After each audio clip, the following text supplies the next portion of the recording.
বিসমিল্লাহির রহমানির রহিম। আলহামদুলিল্লাহি রাব্বিল আলামিন ওয়াসসালাতু ওয়াসসালামু আলা রাসূলিল্লাহ সাল্লাল্লাহু তাআলা আলাইহি ওয়া আলা আলিহি ওয়া আসহাবিহি আজমাইন। সুপ্রিয় দর্শক শ্রোতা, ইসলামের 5টি মূল বিষয়ের অন্যতম বিষয় হলো হজ। সেই হজ সম্পর্কে গুরুত্বপূর্ণ কিছু কথা আপনাদের সামনে আলোকপাত করছি। বিশেষ করে যারা বা যে সমস্ত ভাই বোনেরা, মা বাবারা হজে যাওয়ার পরিকল্পনা করেছেন, তাদের জন্য এ কথাগুলো অত্যন্ত জরুরি। হজ মানেই হয়েছে আল্লাহর ঘর জিয়ারতের সংকল্প করা, এবং সেটা হবে আল্লাহর নির্দেশিত পন্থায়, নির্ধারিত নিয়মে। বছরের যে কোনো সময় হজ করা যায় না। আল হাজ্জু আশহুরুম মা'লুমাত, কোরআনে বলা হয়েছে হজের জন্য নির্ধারিত কতগুলো মাস অর্থাৎ সময় রয়েছে। আবার ওই নির্ধারিত যে মাসগুলো, সেই মাসগুলোর যে কোনো দিন যে কোনো সময় হজ করা যাবে না। ওই নির্ধারিত মাস সমূহের মধ্যে এহরাম বেঁধে হজের সংকল্প নিয়ে মসজিদুল হারামের চতুর্সীমানা, যে হেরেম বলা হয়, পবিত্র স্থান বলা হয়, সেই স্থানে যদি কেহ উপস্থিত হন, তাহলে তার জন্যে আবার জিলহজ মাসের 7 তারিখ থেকে শুরু করে 13 তারিখ পর্যন্ত, আবার একান্ত প্রয়োজনে 8 তারিখ থেকে 12 তারিখ পর্যন্ত, 2 রকম হলো। হ্যাঁ, এ ব্যাপারে ব্যাপক আলোচনা রয়েছে।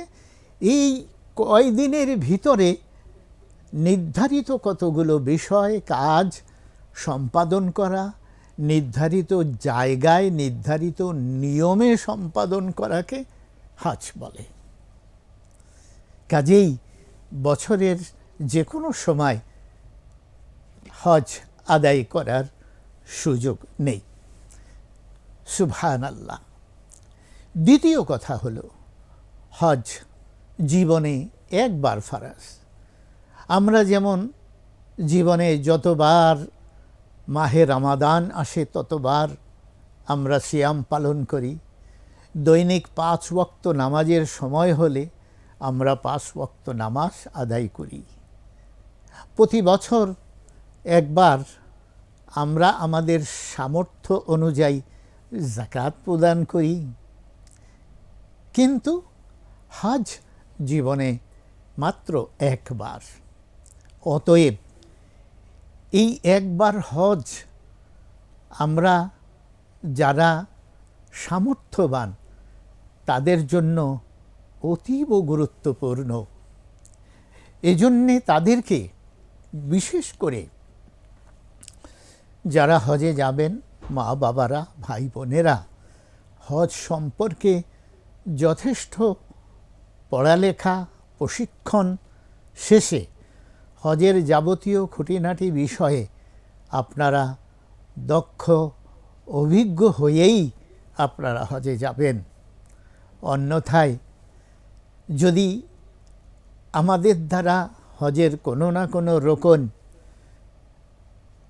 ফরজ বিষয়গুলো ছুটে যায়, ভঙ্গ হয়, অনাদায় হয়ে যায়, তাহলে আমাদের হজ আদায় হবে না। অথবা যদি কোনো ওয়াজিবও ছুটে যায়, তাহলে নিয়মতান্ত্রিকভাবে সেই ওয়াজিব ছুটে যাওয়ার জন্য যে বিধান রয়েছে, সেই বিধান আদায় ব্যতিরেকে হজ সম্পাদন হবে না। অথবা যদি কোনো ছোটোখাটো সুন্নাত, নফল, মুস্তাহাব আমলও যদি ছুটে যায়, তাহলে এ কথা তো বলাই যায় যে হজ আদায় হলেও সৌন্দর্যমণ্ডিত হবে না। সুপ্রিয় দর্শক শ্রোতা, স্বল্প সময়ে অনেক কথা বলার সুযোগ দেই। অতএব যারা হজে যাবেন তারা হজ সম্পর্কে নির্ভরযোগ্য বই পুস্তক, যেটা বাজারে আপনাদের চতুষ্পার্শ্বে যে সমস্ত অভিজ্ঞজন রয়েছেন, ওলামায়ে কেরাম রয়েছেন, তাদের পরামর্শ নিয়ে এবং যে সমস্ত জায়গায় হজের প্রশিক্ষণ হয় সেখানে উপস্থিত হয়ে হজের প্রশিক্ষণ নিয়ে আপনারা এমনভাবে হজে যাবেন যাতে করে আপনি মনে করতে পারেন যে হজের যে সমস্ত বিধানগুলো রয়েছে সেখানে আমার দ্বারা কোনো প্রকার কোনো ভুল সংঘটিত হবে না। প্রয়োজনে পরস্পরের সাথে কথোপকথন করে পর্যালোচনা করে দেখবেন যাওয়ার আগে যে আপনাদের কার্যক্রমগুলো সম্পাদনের ক্ষেত্রে আপনাদের জ্ঞান যথাযথ কি না। মনে রাখতে হবে রাসূলুল্লাহ সাল্লাল্লাহু আলাইহি ওয়াসাল্লাম বলেছেন, আল হজ্জুল মাবরুর লাইসা লাহু জাযাউন ইল্লাল জান্নাহ। যদি কেহ নির্ভুল হজ সম্পাদন করতে পারে, আল হজ আল মাবরুর, মাবরুর হয়েছে পুত পবিত্র, যেই হজের গায়ে ছিটে ফোটা কোনো ভুল ভ্রান্তি ত্রুটি বিচ্যুতি নাই। সুপ্রিয় দর্শক শ্রোতা, আবার খেয়াল করুন, যেই হজ সম্পাদনের ক্ষেত্রে কোনো রকমের ভুল ভ্রান্তি ত্রুটি বিচ্যুতি নাই, ওই হজটা হলো হজ্জে মাবরুর, পবিত্র হজ, নির্ভুল হজ, ত্রুটি মুক্ত হজ। এমন হজ যদি কারো পক্ষে সম্ভব হয়, লাইসা লাহু জাযাউন ইল্লাল জান্নাহ, মহান আল্লাহ রাব্বুল আলামিনের পক্ষ থেকে তার জন্য প্রতিদান একটাই, অর্থাৎ একমাত্র প্রতিদান তার জন্য জান্নাত। সুবহানাল্লাহি ওয়া বিহামদিহি সুবহানাল্লাহিল আযীম। অতএব যার উপরে জীবনে একবার মাত্র হজ ফরজ, তিনি কি চাইবেন যে আমার হজটা ত্রুটিযুক্ত হোক, ত্রুটি বিচ্যুতিতে পরিপূর্ণ থাকুক, কোনো রকমের ভুল ভ্রান্তি করে আমি যেন তেন করে হজ করে ফিরি? মোটেই চাইবেন না। হ্যাঁ, হয়তোবা আপনি মক্কা শরীফ যেতে পারবেন, মদিনায় যেতে পারবেন, আপনি হজের যে সমস্ত জায়গাগুলো রয়েছে সেই সমস্ত জায়গাগুলো পর্যবেক্ষণ পরিদর্শন করে আসতে পারবেন। কিন্তু সেই সমস্ত জায়গার যে আমলগুলো, সেই আমলগুলো যদি যথাযথ না হয়, হজ্জে মাবরুর হবে না, নির্ভুল হজ হবে না, হজ্জে মকবুল হবে না। তাহলে এই হজ তো কারো প্রত্যাশা নয়। সবাই চাইবেন, সবাই চাইব আমার হজ আল্লাহর কাছে কবুল হোক। কারণ একজন হাজী সাহেব, তিনি আল্লাহর নিমন্ত্রিত মেহমান, আল্লাহর ঘরের মেহমান, আল্লাহর বাড়ির মেহমান। আল কাবাতু বাইতুল্লাহ, পবিত্র কাবাকে বাইতুল্লাহ বলা হয়। বাইতুল্লাহ মানে আল্লাহর বাড়ি, বাইতুল মানে ঘর, বাইতুল মানে বাড়ি, বাইতুল্লাহ মানে আল্লাহর বাড়ি, আল্লাহর ঘর। আর একজন হাজী সাহেব হজের নিয়তে তিনি ইহরাম বেঁধে আল্লাহর বাড়িতে আল্লাহর মেহমান হয়ে যান। আমাদের বাড়িতে যখন মেহমান আসে, আমরা ন্যূনতম তাকে সম্মান প্রদর্শন করি। আসুন প্লিজ, একটু বসতে দেই, একটু খেতে দেই, একটু শরবত দেই,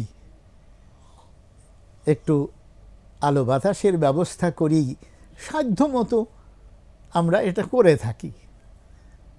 যতক্ষণ থাকে আমরা তাকে একটু কেয়ার নেই, বিদায় বেলায় তাকে সাধ্যমতো উপঢৌকনও দিতে পারি, অথবা তাকে অত্যন্ত মার্জিতভাবে সৌহার্দ্যপূর্ণভাবে তাকে বিদায় করি।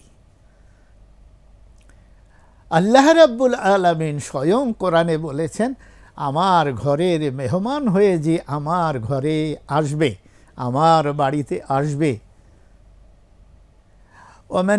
ওমান দাখালাহু কানা আমিনা, যে আমার ঘরে আমার মেহমান হয়ে প্রবেশ করবে, কানা আমিনা, ওই ব্যক্তি আমি আল্লাহর নিরাপত্তায়, আল্লাহর হেফাজতে চলে যাবে। ছোট্ট আরেকটি উদাহরণ, রাষ্ট্রীয় অতিথি আপনি কোথায়, যে কোনো দেশে, যে কোনো জায়গায়, আপনি সেখানে যাওয়ার আগে আপনাকে অভিনন্দন অভিবাদন জানানোর জন্য প্রোটোকলের ব্যবস্থা থাকে এবং থাকবে। ওখানে যাওয়ার পরে আপনি কোথায় বসবেন, কোথায় থাকবেন, কোথায় ঘুমাবেন, কোথায় খাবেন, সব রকমের ব্যবস্থা থাকে। আল্লাহ রাব্বুল আলামিনও একজন তার মেহমানের জন্য সেই ব্যবস্থা নির্ধারণ করে রেখেছেন। তা হলো আল্লাহর নিরাপত্তা, আল্লাহর হেফাজত। নবী সাল্লাল্লাহু আলাইহি ওয়াসাল্লামের ভাষায়, আল হাজ্জুল মাবরুরু লাইসা লাহু জাযাউন ইল্লাল জান্নাহ, ওই মেহমানের জন্য সর্বশেষ সর্বোত্তম উপঢৌকন বা পুরস্কার হলো জান্নাত। আল্লাহ সুবহানাহু ওয়া তাআলা প্রত্যেকটি হাজি সাহেবা, মা বাবা, ভাই বোন যারা পবিত্র হজের নিয়ত করেছেন, আজ হোক, কাল হোক, এবছর হোক, পরবর্তীতে হোক, জীবনে যেহেতু একবার সামর্থ্যবান ব্যক্তিদের উপরে হজ ফরজ, যখনই আপনারা এই সুযোগ পাবেন, আল্লাহ যেন আপনাদেরকে সেই হজ্জে মাবরুর নসিব করেন। আমিন। আসসালামু আলাইকুম ওয়া রাহমাতুল্লাহি ওয়া বারাকাতুহু।